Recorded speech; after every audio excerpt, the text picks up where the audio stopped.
미군이 이란에 대한 군사작전 준비를 마치고 트럼프 대통령의 명령만 기다리고 있습니다. 미국의 공격이 임박했다는 관측이 나오는 상황에서 하메네이 이란 최고 지도자도 결사항전을 선언했습니다. 긴장이 고조되는 중동 정세에 대해 성일광 서강대 유로메나 연구소 교수와 함께 알아보겠습니다. 이스라엘과 이란의 충돌 상황이 긴박하게 돌아가고 있습니다. 트럼프 미국 대통령이 이란을 직접 공격하거나 이스라엘에 무기를 지원하는 방식으로 군사적 개입할 가능성이 워싱턴에서 흘러나오고 있습니다. 교수님, 트럼프 대통령이 외교적 해결 노선에서 강경 노선으로 바꾼 건가요? 네, 그렇다고 보셔야겠죠. 사실 5차례의 이란과 핵협상을 추진을 했었지만 가시적인 성과를 내지 못했고요. 그리고 최근에 트럼프 대통령이 이란에게 확실한 조건을 얘기했습니다. 우라늄 농축, 즉 이란 영토 내에서 우라늄 농축은 절대 안 된다. 이렇게 얘기를 했음에도 불구하고 이란에서 나오는 입장은 우리는 절대 우라늄 농축 권리를 포기할 생각이 없다. 이렇게 했기 때문에 트럼프 대통령으로서는 처음부터 협상을 할 때 외교적 수단을 지금 내가 쓰고 있지만 나도 이란이 잘 되길 바란다. 이란이 핵협상을 잘해서 경제가 발전하고 이란 국민들이 잘 살길 바란다. 그것이 이제 이란의 경제 제재를 풀 수 있는 유일한 길인데, 만약 내가 제시하는 조건을 받지 않는다면 내가 할 수 있는 게 뭐가 있냐.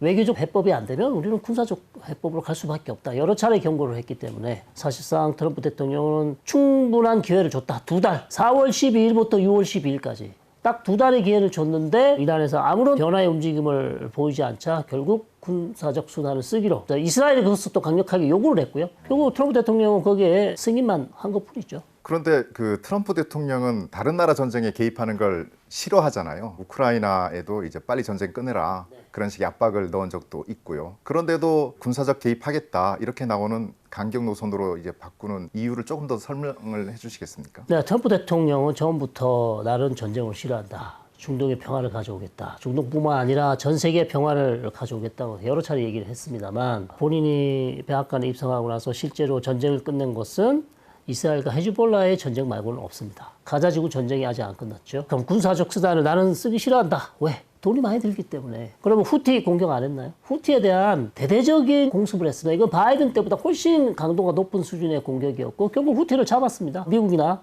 서방 선박이 홍해를 지나가서 더 이상 후티가 공격하지 않겠다고 했기 때문에 일단 지금은 휴전 상황이죠. 그렇기 때문에 트럼프 대통령이 외교적 해법을 좋아한다. 그리고 경제적으로 손해되는 일은 절대 하지 않겠다고 얘기했지만, 지금 이란 같은 경우는 처음부터 얘기를 계속 해왔습니다. 외교적 해법이 안 된다면 나머지 유일한 수단은 군사적 해법인데, 내가 이렇게 공격하는 것은 너를 어떻게 끝장내려고 하는 것은 아니다. 지금 내가 제시한 조건에 맞는다면, 조건을 수용한다면 언제든지 협상 테이블로 돌아오라고 하는데 이란은 지금 그럴 생각이 없는 거죠. 그러니까 이제 가능성은 높지 않지만 외교적 해결 가능성이 여전히 남아있긴 하네요. 남아 있습니다만 저는 좀 낫지 않을까. 그렇게 볼 수밖에 없네요. 트럼프 대통령 SNS 글을 좀 볼게요. 우리는 이란의 소위 최고 지도자 하메네이를 지칭하는 것이죠.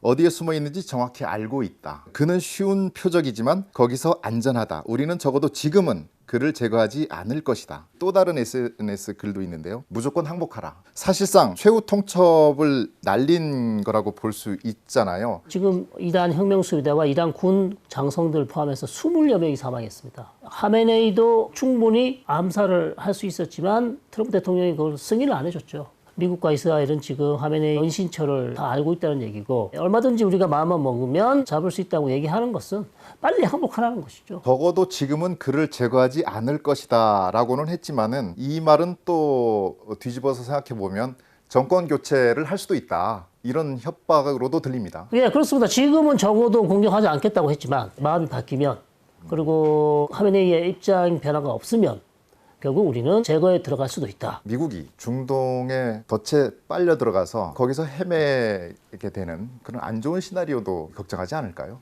충분히 잘 지적해 주셨습니다. 미국이 중동 지역 전쟁에 개입을 해서 성공한 적이 별로 없거든요. 특히 이제 진흙탕에 빠진다고 그러죠. 보통 진흙탕 싸움에 빠지는 것이고, 특히 이제 2003년 이라크 침공에서 사담 후세인을 제거한 것은 중동 지역에 거의 재앙을 낳았다. 이란의 가장 강력한 라이벌이 될 수 있는 순니 정권 사담 후세인을 무너뜨리자마자 시아파 국가로서 이란이 가장 중요한 지금 국가가 되지 않았습니까? 사담 후세인 제거를 하지 마라. 사담 후세인 제거하면 이란만 좋은 일 시킨다. 이란이 엄청 커진다. 이것은 중동 지역 정세를 완전히 바꾸는 것이기 때문에 상당히 위험하다고 그렇게 경고를 했음에도 불구하고 부시 대통령이 그렇게 했던 것이고요. 지금도 정확하게 지적해 주신 것처럼 이란에 만약에 레짐 체인지, 정권 변화가 온다면 친미, 친이스라엘 정권을 이란에 세우겠다는 생각하는 것 자체는 상당히 위험하죠. 피할 수 없다면 정권 변화가 일어난다면 이란 국민들이 결정하도록 기회를 줘야 된다. 본인들의 지도자가 누가 될지 본인들이 결정하도록 놔둬야죠. 거기서 외부에서 계속해서 누구 친이스라엘, 친미, 친유럽, 친서방 이런 사람들을 계속 추천한다거나 그걸 만들기 위해서 공작을 한다거나 그런 외부 개입은 절대 금물입니다. 그것은 결코 이란 안정화에 도움이 되지 않는다. 물론 이란 국민들이 결정하도록 놔두는 것도 안정화로 간다는 보장은 없죠. 이란 사회가 그렇게 단일한 사회가 아니지 않습니까? 이란 내에는 페르시아인이 60% 되고 나머지 40%는 소수인종입니다. 이 사람들은 계속 독립을 하기 원했거든요. 소수민족들은. 지금 말씀 듣고 보니까 제가 잘 몰라서 그런데 이란 내부에서 정권 교체를 원하는 세력도 있겠네요. 많이 있겠죠. 지금 이란 경제는 최악이에요. 1979년 이란 혁명 이슬람 혁명 이후 이란 경제는 테헤란 수도 하루에 정전이 2-3번 납니다. 가스가 원유가 그렇게 많이 나는데 최악이에요. 경제 최악입니다. 경제가 지금 최악인 상황에서 국방, 외교 그리고 국가가 테헤란 국민들을 지켜주지 못한다는 그런 지금 불만이 엄청나게 나지 않을 거예요. 그렇기 때문에 저희들은 이제 잘못하면 미국까지 지금 이란을 공격한다면 정권이 붕괴될 가능성이 상당히 높지 않냐 이제 이렇게 보는 거죠. 이란으로서는 체제 유지를 위해서 일종의 항복을 해야 하느냐 아니면은 끝까지 저항하느냐 이런 선택의 갈림길에 있는 것 같은데요. 이와 관련해서 그 하메네이도 SNS에 올린 글이 있거든요. 테러리스트인 시오니스트 정권에 강력한 대응을 해야 한다. 우리는 시오니스트들에게 자비를 베풀지 않을 것이다. 고귀한 하이다르의 이름으로 전투가 시작된다. 이렇게 적었어요. 교수님, 이제 강대강으로 갈 가능성이 지금으로서는 높아진 것 같습니다. 네, 그렇습니다. 지금 읽어주신 것처럼 만약 이란이 이른 시일 내에 우라늄 농축을 포기한다는 메시지를 주지 않고 아무런 메시지 없이 계속해서 이스라엘을 공격하고 버틴다면 트럼프 대통령으로서는 남은 옵션이 그거밖에 없는 거죠. 그래서 지금 전략 자산을 계속 배치를 하고 있고 전투기도 계속 배치를 하고 있기 때문에 트럼프 대통령의 결정만 남은 게 아닌가. 공격으로 가느냐 아니면 시간을 좀 더 주느냐. 그 지금 상황인 것 같습니다. 그 결정이 굉장히 임박해 있는 것 같습니다. 그렇죠. 예, 임박해 있죠. 하메네이가 어떤 새로운 신호를 보내지 않는다면 트럼프에게 남은 선택안은 결국 이란의 지하시설에 심어놓은 포르도 우라늄 농축 시설을 공격할 것 같고요. 거기다 플러스 다른 핵시설도 공격할 것 같고 가장 우리가 우려되는 문제는 거기에 대한 이란의 반격은 무엇인가? 보복 공격. 미군 기지 공격할 수 있죠. 중동에 한 4만 명 정도의 미군이 있습니다. 카타르, 쿠웨이트, 사우디, UAE, 바레인 미군 기지 공격할 수도 있고 우리가 제일 싫어하는 시나리오, 최악의 시나리오 호르무즈 해협을 방해할 수 있어요. 호르무즈 해협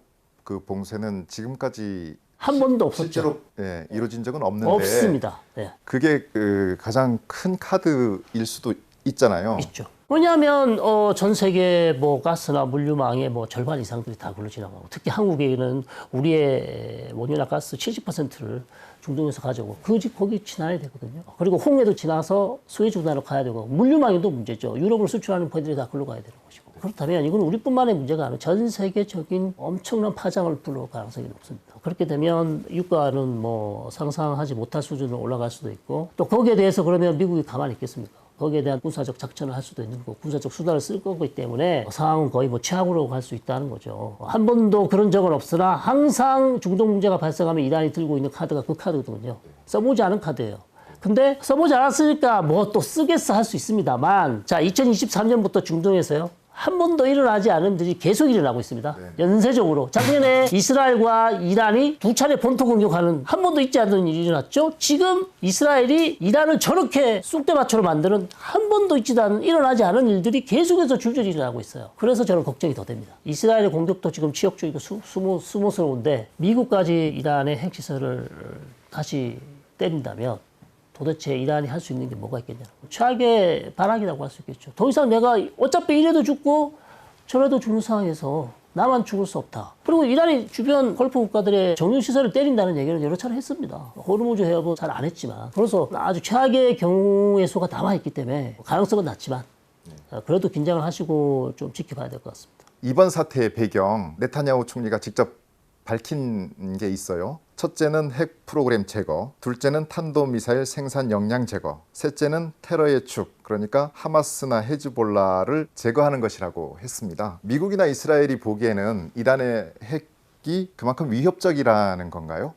그렇죠. 상당히 위험하죠. 기본적으로 이스라엘은 이란을 신뢰하지 않습니다. 왜냐하면 이란은 여러 차례 얘기했거든요. 우리는 핵무기를 개발할 의도가 없다. 다만 우리는 과학적이라든지 다른 목적으로 그다음에 원전을 돌리기 위해서 핵을 가지고 있지 핵무기를 개발할 의도가 없다는 게 20여 년 동안 해왔던 얘기예요. 근데 문제는 최근에도 IAEA가 이란에서 사찰을 했는데 신고되지 않은 3곳의 장소에서 우라늄 농축이 있었습니다. 그걸 신고하지 않았어요.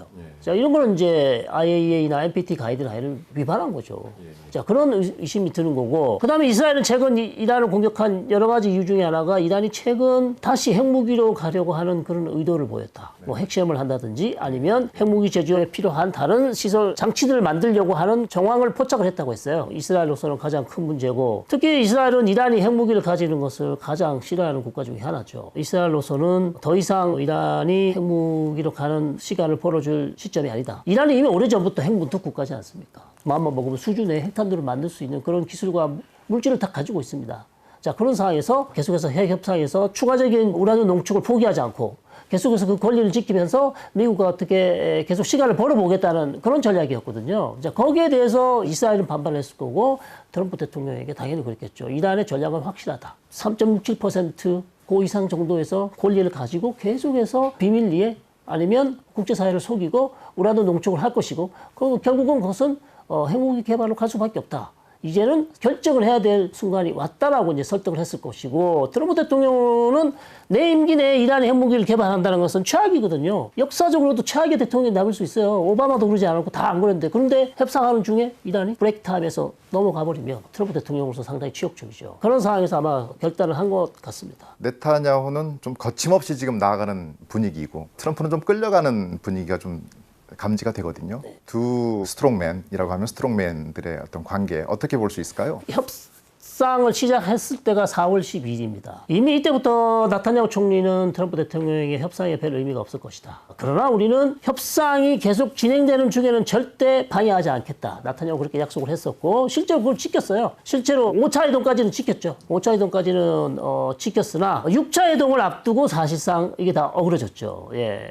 그러면서 15일 일요일 날 6차 회동을 앞두고 있었는데 되기도 전에 이스라엘이 선제 공격을 13일을 해버린 겁니다. 그래서 그런 이유는 왜 그런가? 트럼프 대통령이 이미 6차 회담에 의미가 없다고 판단했을 거예요. 왜냐하면 이미 이란 쪽에서는 우리는 절대 포기하지 않겠다. 우라늄 농축을 포기하지 않겠다고 공개적으로 여러 차례 얘기를 했기 때문에 아니 6차 회담을 가봐야 똑같은 얘기가 반복될 것이고 그럼 무슨 의미가 있냐는 거죠. 그리고 시간은 다 됐고 그러나 트럼프 대통령이 마구 그냥 나타냐후 총리가 하자는데 다 한 건 아닙니다. 이미 2주 전인가요? 전화해서 이스라엘이 이상한 움직임을 보이니까 절대 때리지 마라.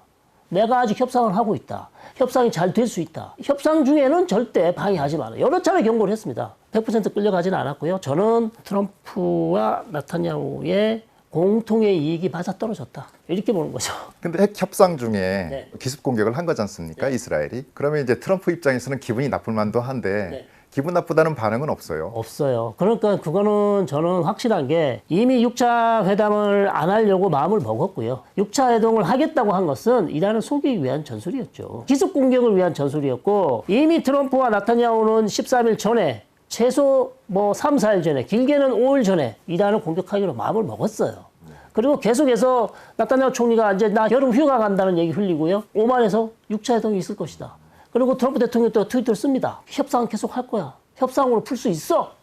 이게 다 뭡니까? 일종의 연막작전이. 연막작전이죠. 당연히. 거기에 이란이 완전히 속은 거예요. 알고는 있었지만 실제로 이렇게 빨리 우리를 공격할 줄 몰랐던 거죠. 이란은. 그리고 실제로 오만 가서 6차 회동을 하고 싶어 했었고 그러나 이스라엘과 미국의 덫에 빠진 거죠. 이란이. 트럼프 외교안보 구상 이걸 한번 생각을 해보면 경쟁 상대국인 중국에 올인하는 그런 구상이 있었단 말이에요. 그런데 이제 정권을 잡은 지 얼마 안 됐는데 초기부터 이 구상에 차질이 생길 것 같은 느낌이 듭니다. 그렇죠. 미국은 중동 떠나기를 하려고 많이 노력을 했었죠. 중동에 있는 미국 자산을 계속 줄인다. 전략 자산뿐만 아니라 여러 가지 군사 자산을 줄이는 게 이미 오바마 때부터 그 전부터도 계속 그게 목표였지만 사실상 그게 쉽게 되지 않았어요. 왜냐하면 계속해서 중동에서 큰 이슈가 터졌고 중동을 떠나려 하면 중동이 미국의 발목을 잡는 그런 형국이 계속 이어졌고요. 사실 중동에 있는 전문가들은 그걸 믿지 않았어요. 아무리 미국이 중국 찾겠다고 계속 아시아로 시선을 돌리는데 그거 그렇게 쉽지 않다. 중동에는 미국의 가장 중요한 우방국이 이스라엘이 있죠. 그다음에 중동에는 여전히 전 세계 에너지 원이 거기 다 있는데 아무리 미국은 셰일가스 나니까 중동에 원유 안 써도 된다고 하지만 세계 원유와 가스 가격을 결정하는 게 누굽니까? 오펙입니다. 오펙 플러스인데 사우디가 있고요. 이런 국가들이에요. 이란이 이런 국가들과 전쟁을 일으키면 무력 충돌이 난다면 유가는 전쟁부지를 뛰어오를 것입니다. 그럼 세계 경제에 엄청난 공황을 불러올 수도 있죠. 자, 그렇기 때문에 미국이 차라리 중동에 있는 게 낫다. 그래도 중동에서 좀 중심을 잡고 어느 정도 버텨주는 게 강대국이 그래도 누구든지 있어야 된다는 거죠. 없는 것보다는 좀 낫지 않냐. 차선책으로. 그렇게 볼 수 있겠습니다. 오늘 말씀 잘 들었습니다. 이번 사태 이해하는 데 많은 도움이 됐습니다. 감사합니다.